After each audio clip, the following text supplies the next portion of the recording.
Well, Linda, how are we doing today? Doing fabulous. How you doing, Sam? I'm excellent today, Linda. I hear you're getting ready for a big event here coming up, like within a few days of this. Yeah. I'm heading out for Turning Point, and for those of you in EL that are familiar with that, um, very excited. Very excited. Um, Always transformational, hmm hmm and there's a lot of preparation to do before we go. Not that Paul requires you to do preparation, but to get the most out of an event like this, it's important that I am mentally prepared, that I have put myself in the right mindset for it, that I've prepped things in my business that allows me to be gone for that. Um, just all sorts of different things. And sometimes that can be very stressful. And, you know, this is a tremendous growth opportunity. So I want to make sure that I take the stress out of the preparation and just focus on what the result should be. Right. You know, it's funny when we plan to do a big event and everything else, we think we have everything covered, and then we get on the plane and we think about that one last phone call we should have made. We think about that one last person we should have gotten in touch with to say, "Hey, I'm going to be gone." And I know that for the most part, you'll be prepared just because that's who you are, right? And but the living in harmony with that and making sure that all the pieces work. You know, we both run businesses. We both do stuff outside of the house, but then we're both tied to a computer. And when we live those types of lifestyles, that time on the airplane or in the car if you're driving is kind of, I don't know about you, but to me it kind of feels like lost time. A lot of times it feels like lost time, or I feel like wasted time. Mm-hmm. So, I make sure that if I'm driving or if I'm flying, I'm listening to something that helps me, or I'm reading something that, gets me prepared for the event. Mm-hmm. And I've just had to learn over the years how to let some of that stress of the unknown go. Yes. A couple of years ago, my friend and I went to Hawaii to visit a friend, and my friend had never been. And at the last minute, our hotel arrangements changed. Oh no. In And Hawaii? we had to change hotels, and it ended up costing a lot more than we planned on. And when the plane landed in Hawaii, my bank account was in the red because of the changes. And I thought, okay, I'm in Hawaii. Now I can either, there are things I can do from here to fix it, and that's what I did. Yep. But it's kind of like, I can't worry about it, No. especially with how much we paid to get there. I fully intended to enjoy myself, right? Yes, And exactly. so, you know, Hawaii's in the spring is 3 hours earlier than Denver. So I knew that, I would have some time and still be able to do the evening things. So I just, we landed, we got checked in, and we went down and sat on the beach, and I took care of some moving things around and making some phone calls and making sure everything was okay. And it's kind of like, if I turn around and go home, that would cost me that much more money because I'd have to rearrange my flight. And I didn't want to come home. Yeah, right, exactly. No I was in Hawaii, for crying out loud. Yeah. And it was snowing here, so of course I'm not coming home. Yeah. Well, some things you can prepare for. So, Yeah. if you do shows like this or podcasts or whatever, you can do an extra one. You can schedule it. You can do all those kind of things, and that stuff can be done. And if you send out, a blog or newsletter or something like that, you can rewrite. You can write those in advance. And And schedule them. if Yeah. you're on a vacation somewhere, you can still do that while you're gone. Although when you're on vacation, you really should be on vacation. Right. And I know the event that you're going to. It's not a vacation. No, it's a It's a workshop. learning opportunity. Yeah. And with the high performing coaches and the high level of information that's going to be flowing, all the gold that's going to be flowing there, you want to be at your peak. Well, and it requires a lot of interaction from us as well. Yes. So I need to be physically ready. I Hmm. need to be mentally ready. Yep. I need to be willing to put whatever's going on aside Hmm. and to be fully in, because if I don't fully engage, then I'm wasting my time. Yes. Yes. And if I'm not fully engaged, that affects the people Hmm. in the room with me, Yes. because when you do events like this, you should be willing to be fully engaged. Hmm. Hmm. You Yeah. know, I put my phone on do not disturb, Hmm. and or I'd leave it in the room, and I'm full in for me, not just for everybody else, but Right. that's why Right. I'm there, Hmm. right? Right. And it's one of those times where it feels kind of selfish, but it's okay That's okay. because that's what we're there for. Says the queen of self-care about being selfish, right? And we do that to ourselves too. So, and but yeah, I think it'll be good. I think, and you talked about the mindset, the mental side of it, and it doesn't matter what we're doing. You know, we need to really be in the right mindset for what we have to do. And I've been being very intentional about whatever it is I'm doing being full in. Hmm. Hmm. Um, if I'm in a meeting, if I'm, you know, in a one-on-one with somebody, I owe it to them to be full in, Hmm. listening to what they're saying, and not being on my phone and not doing this and not doing that. Hmm. Just like I would like them to be full in the interactions with me. Right. And when we do that, when we can put aside those distractions even for a short time, and that's been kind of a hard one for me to get better um, get better at doing, because for such a long time I had my phone with me in case something was going on with mom. Right. Right. And now mom's gone and I don't have to worry about those kind of things. But it's been a hard habit to break. Well, I'll tell you what, you're right there. And when you're getting ready for these kind of events, number one, you're spending your time, you're spending your money, you are assigning it value. Hmm. So assign yourself the value of participating fully. Right. Um, because otherwise, why would you go? Right. Right. Exactly. Well, this particular event isn't just mental preparation. No. We have some really long days, which is great. And it's kind of funny because on the whole, I mean, I have issues with my back, I have issues with my hip, those kind of things. And Right. Right.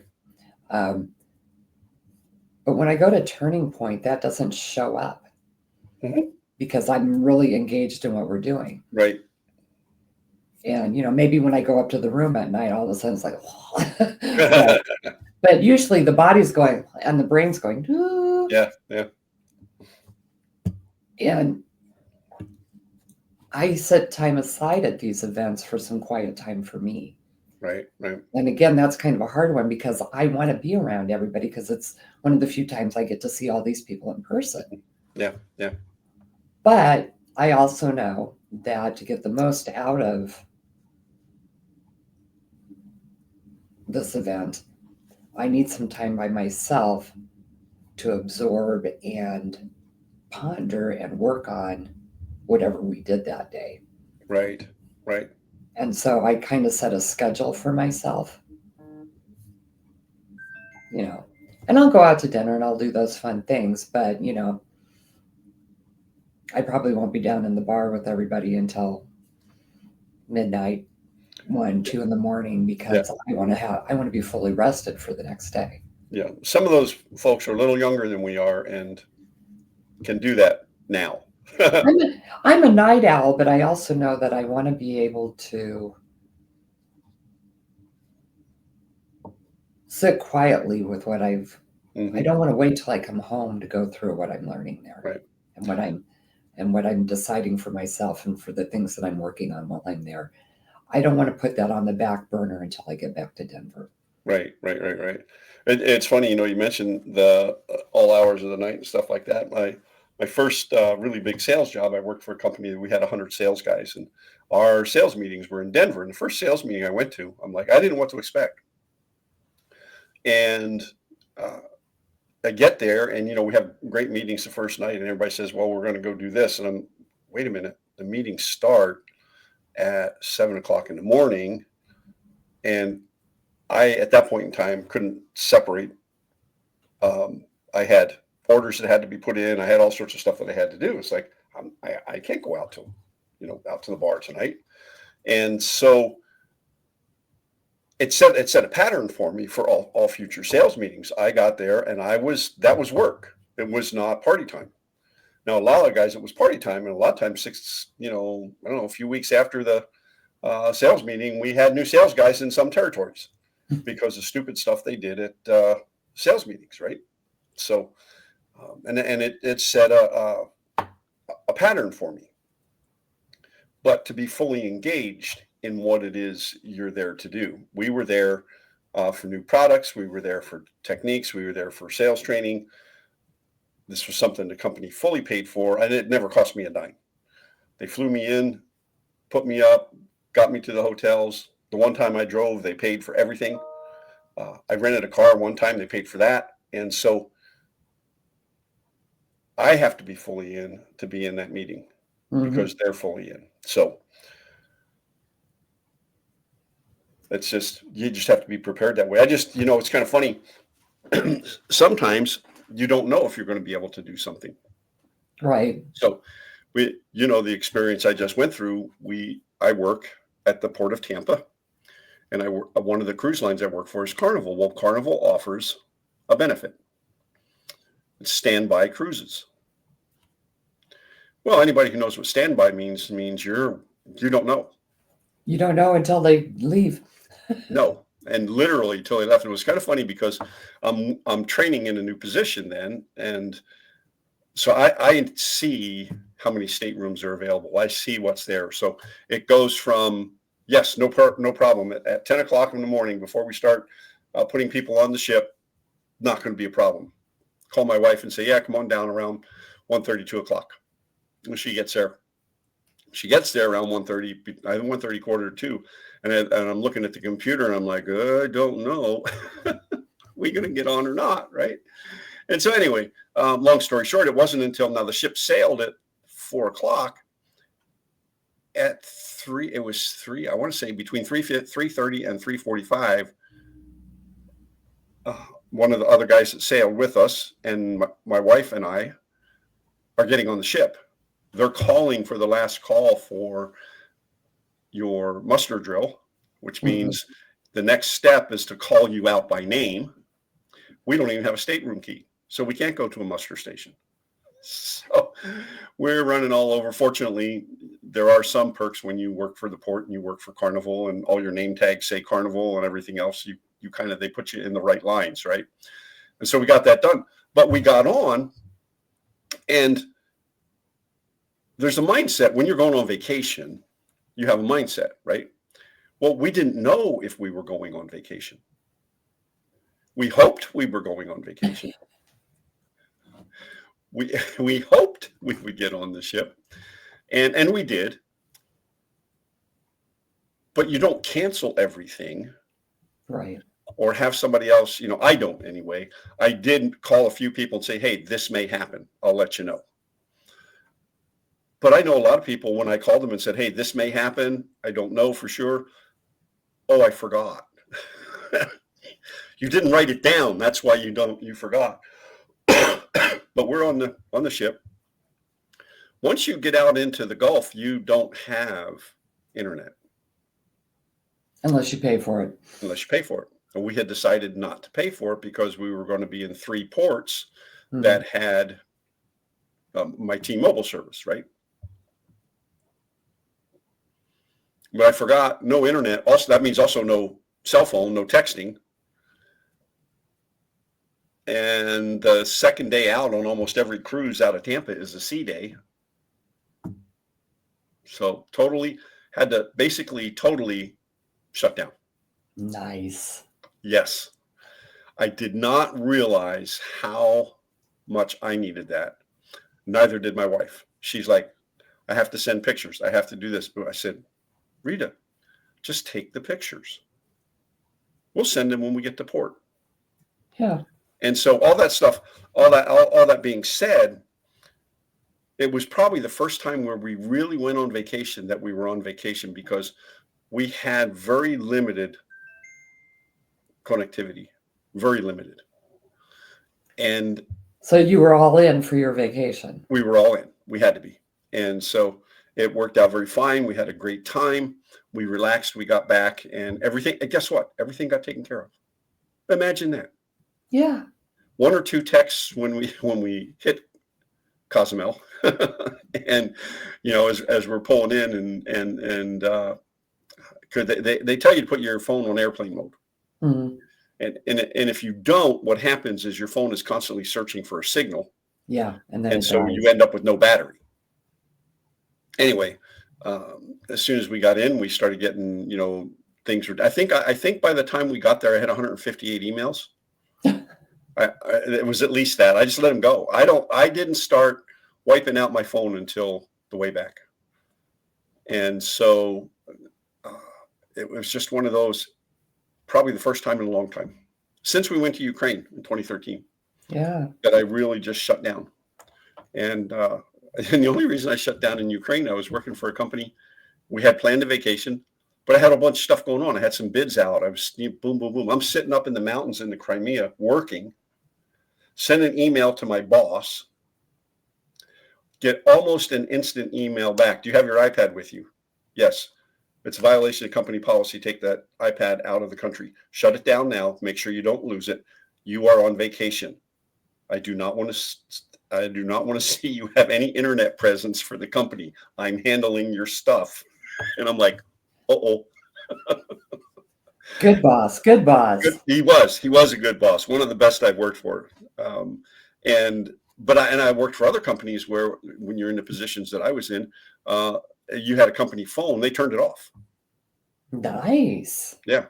And one of the largest restaurant companies in the world. And they, area managers and above, when you're on vacation, they turn the phone off. And the policy was, if you're working in a store or you're doing something with one of your stores or one of your areas or whatever, and you're on vacation, obviously you're not meant to be in that position because you didn't leave people responsible enough behind. Yeah. And I'm like, okay, if the building burns down, there's people going to take care of it. You can't do anything, you can't hold the fire hose. So anyway, so there are times we get to a place where it's unexpected. What are we going to do? But what was the preparation, right? In order for us to be in harmony on that cruise, we had to be prepared. Right. We had to be prepared to go, but we had to be prepared to stay. Yep. Well, I had taken all the time off at work because I wasn't going to be there. And Rita had taken time off, wasn't going to be there. So one way or another, we were going to have time together. And that's what matters. And that's what mattered more than anything else. And we really needed it. And so you all have heard us talking about the event that Linda's going to called Turning Point. And when she gets back, she'll have more information and be able to share. We'll talk to you about a few things about that. And it'll be an awesome event. Those of you who are listening today that are going to Turning Point, enjoy, be all in. You don't go to that event and not be all in. And there's plenty of opportunity for fun and for connection and all of that. Just open your mind, open your heart, and go in and be ready to receive. Yes. Gold is coming. Yes, it is. So if you're going to Turning Point, let us know so that we can follow up with you and say, okay, schedule a time to be on the program with us so we can hear what you learned, hear what you're going to do, what changes you're going to make. Oh, that would be awesome. How it impacted you. We'd really like to know. And if you listened to us last week, we talked about a symposium we're trying to put together on autism. Now, the numbers on autism are off the charts anymore. And so we're working behind the scenes here to come up with a group of folks who, number one, have either an autistic child, autistic parent, or whatever that we're dealing with, and some professionals in the area. Linda and I are not mental health professionals. We're not experts in that area. However, people who are on the spectrum have impacted our lives, and we have family members, and we really want to make others aware. So if you're interested in being part of that, either as a participant or to listen, please reach out to us. Our email, balancingact2024@gmail.com, will be in the show notes. But other than that, Linda, I think we have a wrap for today. Sounds good. Thanks, everybody. Thanks. And if we're going to be at Turning Point, I'll see you soon. Yes. Live intentional. Be very blessed, friends.